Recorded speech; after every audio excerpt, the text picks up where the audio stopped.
Great speech. And Dr. Parmjeet Parmar joins me now. Parmjeet, good afternoon. Good afternoon, Leah.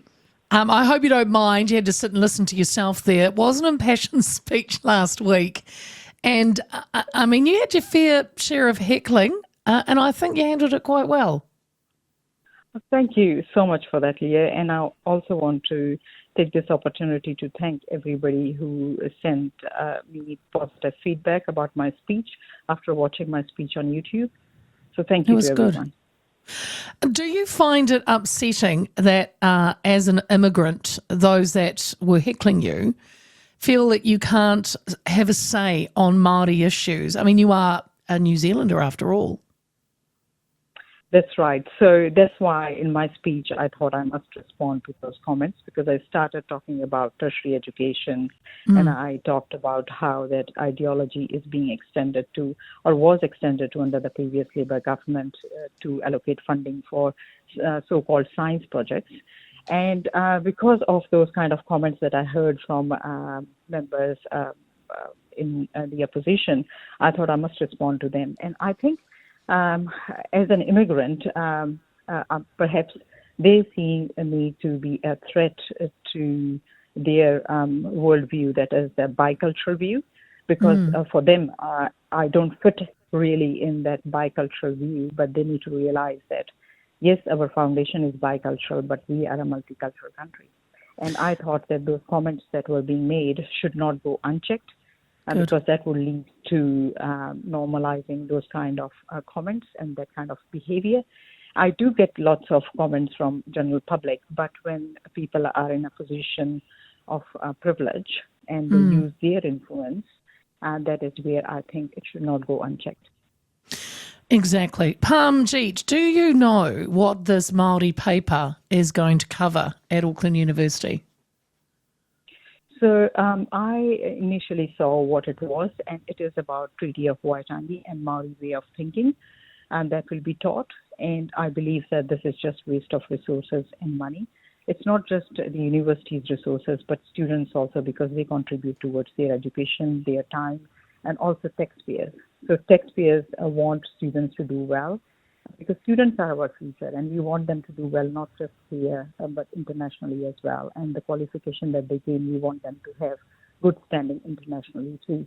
So time spent by students at university, actually they see it as a stepping stone towards realizing their dreams. And that is how it should be, instead of imposing an ideology that started under the previous Labour government, and now seeing that that is being extended to under the previous Labour government to some scientific projects as well. And I have said this, that science, and I say this again, that science funding should not be about endorsing spiritual or cultural ideas or to promote any ideological agenda. You've said, though, you're not totally opposed to the idea, but you believe it should be optional, not compulsory, because, I mean, especially for an international student, they may feel that they want to know, you know, a bit about the history of the country they are in. So can you see a place for it at all? So if it's optional, that is the choice. Yeah. But here what is happening is that there is no choice. It's compulsory. They have to pass this paper for undergraduation. And that's where I have issues, because what is happening here is that the university is actually forcing students to think within an unscientific and kind of politicized framework. And that is not going to lead us to a better nation, because these students are our future. And we want them to have that ability to think freely, have their own views. We do not want them to have homogenized views about the treaty. And it's really important that the University of Auckland realizes that this is the risk that University of Auckland is seen to be imposing an ideology rather than giving thorough consideration to what is in the best interest of students. Parmjeet, do you believe what Auckland University is doing, and look, others do, other ones are doing it too, do you believe it brings our our collective knowledge base narrower and makes New Zealand less relevant internationally. I agree with you, Leah, what you said. And also, yes, it's not just the University of Auckland, because the Council of Legal Education is also implementing compulsory tikanga Māori course for law students at universities across New Zealand. So this is something that is going to lead to definitely a very narrow way of thinking, and that is where the danger is. And also, when it comes to science, we cannot blur the line between science and spiritual or cultural ideas.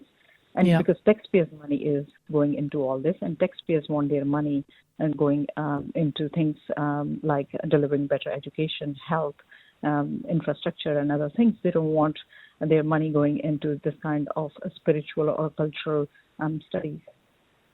You mentioning cultural beliefs there, Parmjeet, because you said in your speech that being Indians have many cultural beliefs. So you understand. I mean, you have a understanding of why Māori have their myths or their cultural beliefs as well, but you are concerned, and I agree that, and you put it forward very well, that they shouldn't take precedent over evidence or science-based teaching, and this is what you're concerned is what they are doing. Exactly. So I come from a culture where we have so many cultural beliefs, and they have their place. All these things have their own place, but what I'm saying is that do not blur the line between these things and science. Science should be science that is valued internationally at the same level. We cannot have our science graduates coming out from our universities and not having similar knowledge of science that graduates from other universities from around the world have. We will be actually going backwards if we do that. So just because something has that Maori link, should not dictate the funding allocation. Anything, as I said, any conversation that is rooted in a race should not be dictating how funding is allocated, how our policies are designed.